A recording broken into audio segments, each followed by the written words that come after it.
आज संकट चतुर्थी आहे। तुमच्या सगळ्यांवरचा संकट दूर करायला गणरायाने आम्हाला इकडे पाठवलेलं आहे। काळजी करायचं कारण नाही आहे। सर्व हिंदू धर्माच्या रीतिरिवाजाप्रमाणे सर्व शुभ कार्याच्या प्रारंभाला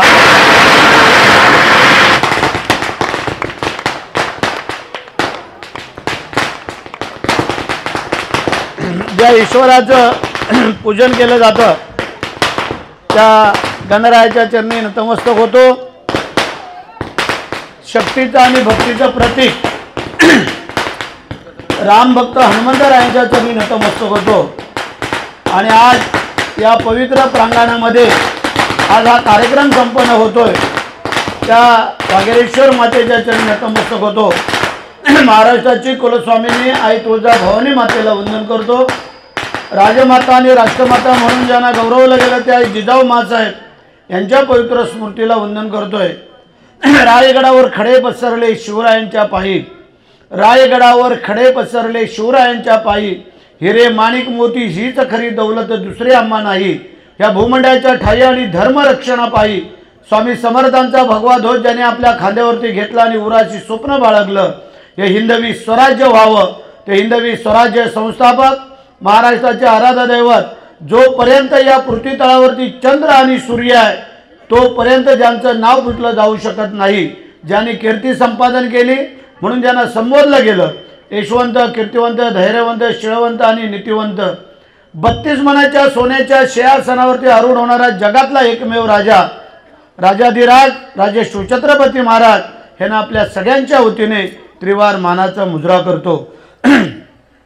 सिंहाच्या जबड्यात घालून हात मोजितो दात, जात ही मराठ्यांची ज्यांना धर्मवीर ही पदवी बहाल करण्यात आली ते शूरवीर संभाजी महाराज यांच्याही पवित्र स्मृतीला वंदन करतो। आधी लगीन कोंडाण्याचा आणि मग माझ्या रायबाचा असं ज्याने आपल्या रक्ताने अमर इतिहास लिहिला गेला त्या शूरवीर नरवीर तानाजी मालुसरे यांच्या पवित्र स्मृतीला वंदन करतो। भारतीय घटनेचे शिल्पकार महामानव डॉक्टर बाबासाहेब आंबेडकर यांना वंदन करतो। आणि मराठी मनाचे मानवबिंदू हिंदुहृदय सम्राट आदरणीय सरसेनापती बाळासाहेब ठाकरे धर्मवीर आनंदीगे साहेबांना वंदन करतो। महाराष्ट्र राज्याचे उपमुख्यमंत्री आपले नेते आदरणीय एकनाथ शिंदे साहेब आणि आज या भव्य दिव्य पक्षप्रवेशासाठी उपस्थित असलेले आमचे शिवसेनेचे उपजिल्हा प्रमुख उद्धवभाई कुते, त्याचप्रमाणे आमचे युवासेना रायगड जिल्हा प्रमुख संजयभाई म्हात्रे, त्याचप्रमाणे आमचे तालुका प्रमुख मनोजजी शिंदे, आमचे मानकर वकील आमचा आलेला राजेंद्र राऊत, त्याचप्रमाणे ज्यांच्या उपस्थितीमध्ये आणि ज्यांच्या नेतृत्वावरती विश्वास ठेवून आपण सर्व मंडळी आज या शिवसेनेच्या पक्षामध्ये पक्षप्रवेश करणार आहात तो मनोजदादा खांडेकर शिवसेनेचा रोहा उपतालुका प्रमुख आहे।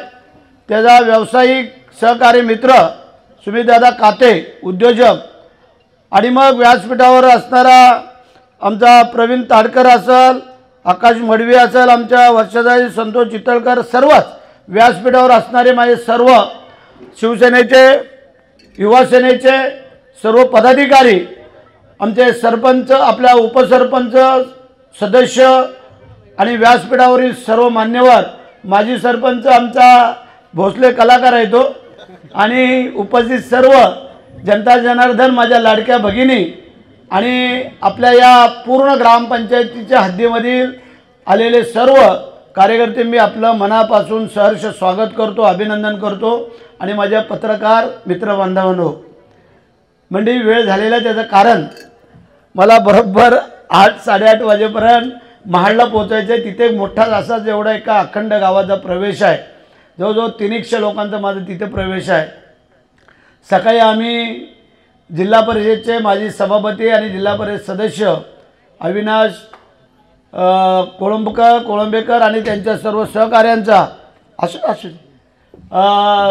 पक्षप्रवेश करून आलो। तिथं जवळजवळ 200-300 लोकांचा तिथे प्रवेश केला। मनोज शिंदेंनी सांगितल्याप्रमाणे मानगावच्या रेस्टॉरंटला एक प्रवेश करून आलो। आपल्या इथं 4था प्रवेशाला मी जातोय। मंडीच्या पवित्र ठिकाणी बसलोय। पहिले त्या मंदिराचा जीर्णोद्धार करावा असं मला वाटतंय, कारण का झाला नाही का नाही ते आता त्या खोलामध्ये न शिरता कंपनीच्या माध्यमातून मगाशीच आम्ही कंपनीकडे बसलो होतो. काल परवाच मला वाटतं मनोज खांडेकर आणि त्याचे सहकारी जवळजवळ 5-50 लोक की या कंपनीचं काहीतरी खराब पाणी आपल्या नदीला मिळालं होतं, त्यासाठी तुम्ही लोक गेला होतात. त्यांनी मला सांगितलं हरकत नाही, चांगल्यासाठी गेलात त्याबद्दल दुमत असण्याचं कारण नाही आहे.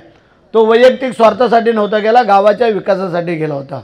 आणि तुम्हाला जे तिथे काय फिल्टर प्लांटचं त्यांनी आश्वासन दिलं आहे ते तर आपण करूच, पण या मंदिराचा जीर्णोद्धार आणि ज्या तुमच्या वाड्या वस्त्या 6 गावं 12-13 काय वाड्या वस्त्या आहेत त्यामध्ये लागणारा CSRचा फंड आत्तापर्यंत किती दिला, काय दिला, त्याच्यापेक्षा पुढं काय करायचं आहे ती जबाबदारी आज आपण सगळे मंडळींनी घेऊया. आणि एक जनरल मीटिंग त्यांचे शिवकुमार सहित, पांडे सहित आणि दुसऱ्या मॅनेजरचं नाव काय, शर्मा आणि इतर काय जे त्यांची मॅनेजमेंट असेल त्यांच्यासमोर आपण बसून, आम्ही बाकी काय मागत नाही. या कंपनीमध्ये आता मगाशी आमच्या काय रे तुझं नाव काय बरोबर त्यांनी सांगितल्याप्रमाणे काही तरुणांना नोकरी मिळणं गरजेचं आहे आणि बाकी आम्हाला CSRच्या माध्यमातून ह्या कंपनीचा या गावाला, कारण जागा आमची गेलेली आहे, या गावाची आयनगर ग्रामपंचायतीतल्या प्रत्येक माणसाची जागा गेलेली आहे, ते काय मेहरबानी करत नाही आहेत. त्यासाठी आत्तापर्यंत जे काय राहून गेलं ते राहून गेलं. कोणी काय केलं करण्यापेक्षा आपल्याला काय चांगलं करायचं आहे ह्याकडे आपण वळूया. आणि तुम्हाला जो काय आम्ही शब्द देतोय तो या वाघेरेश्वर मातेच्या समोर आणि हनुमंतरायाचा, आज हनुमंताचा शनिवारचा दिवस आहे, त्याबरोबर गणपतीरायांचा संकष्टीचा दिवस आलेला आहे, मी मला सांगितलं. आणि ठीक आहे, आज योगायोग आहे, शनिवारचा दिवस, संकष्टी, ह्या सगळ्यांचा मेल मिळून आज हा पक्षप्रवेश होतोय. आणि म्हणून तुम्ही लोक जे काय आज काम करताय ते काम करण्यासाठी तुम्हाला लागणारी जी काय ताकद आहे शासनाच्या माध्यमातून पक्षाचा एक प्रतिनिधी म्हणून ती आमची जबाबदारी आहे, त्याबद्दल काही काळजी करायचं कारण नाही आहे. पॉलिटिशियन असो, तहसीलदार असो, प्रांत असो, नाही तर आणि काही असो, कलेक्टर असो, कमिशनर असो, त्या ठिकाणी आम्ही उभे आहोत. मग हे सांगितलं ती वस्तुशी आहे. रात्री 1 वाजला 2 वाजला तरी पण आम्हाला फोन घ्यावे लागतात. रात्री काय वेळ लागला का लोकांना 1-2 वाजता फोन करायला मंत्र्याला, आमदाराला? परंतु प्रसंग तसा येतो, एखाद्याचा अपघात झालेला असतो, त्यांना ॲम्ब्युलन्स पाहिजे असते, एखादी माझ्या महिलेची डिलिव्हरी असते, डॉक्टर उठत नाही दरवाजा ठोकून, त्यावेळेला फोन करावा लागतो, किंवा अन्य काय प्रसंग असतात. आणि अशा वेळेला जर आम्ही सामोरं नाही गेलो तर या मंत्रिपदाचा उपयोग काय? म्हणजे आमदार तर बरेच झाले, मंत्री बरेच होतील, परंतु आम्ही हा कधी तोरा मिरवत नाही आहे. आम्ही तुमच्यातला एका सामान्य शेतकऱ्याचा मुलगा म्हणून काम करतोय. आम्ही लोकांना नेहमी सांगत आलो, आम्हाला भरत शेठ म्हणून संबोधलं जातं. शेठ ही पदवी आहे, पैसा एवढा नाही मी संजयच्या मामासारखा, परंतु आम्ही दोघं जण मनाने दिलदार आहोत. त्याचा थोडा वेगळा व्यवसाय, आमचा थोडा वेगळा आहे. परंतु आपल्या घरी आलेला कोणी पाहुणा असेल तो विनमुख होऊन जाता कामा नये. आम्ही काय देतोय? हे मंदिरात बसलेले देवदेवता आहेत ते आमच्याकडे पाठवतात, तेच आम्ही देतोय. कोणतरी मध्ये लागतो ना, जसं संतानामध्ये पाठवलं ईश्वराने की या समाजाला प्रबोधन करायसाठी, तसं काहीतरी आमचा देवा ठेवा असेल आणि तेच आम्ही काम करतोय. मग हे सांगितलं वस्तुस्थिती आहे. प्रसंग हा कधी कोणावरती सांगून येत नसतो. त्या प्रसंगाला जर आपण उभं नाही राहिलो तर त्याला काय अर्थ नाही आहे. कारण आमच्या वेळेला ज्यावेळेला प्रसंग येतो निवडणुकीचा, त्यावेळेला ठाम तुम्ही सगळे उभे राहतात, ते आठवण आम्ही ठेवतो. असं म्हटलं गेलेलं आहे की पडत्या काळात जो उभा राहतो, उपयोगी पडतो, तो खरा साथीदार. तुमच्या सुखामध्ये तर सगळेच नातेवाईक येतात शोधत, पण जेव्हा तुमच्या प्रसंगाला तेव्हा कोण आलं होतं? म्हणून आम्ही सांगितलं, जर खरोखरच मदत करायची असेल ती गरिबाला करा. गरीब लोकांचा आशीर्वाद हा हृदयापासून आणि मनापासून असतो, तो कधी वाया जात नसतो. श्रीमंत आशीर्वाद देत नसतात, लक्षात ठेवा. असं एकाने सांगितलेलं आहे, माणसाचं घर मोठं असण्यापेक्षा माणसाचं मन मोठं असावं लागतं.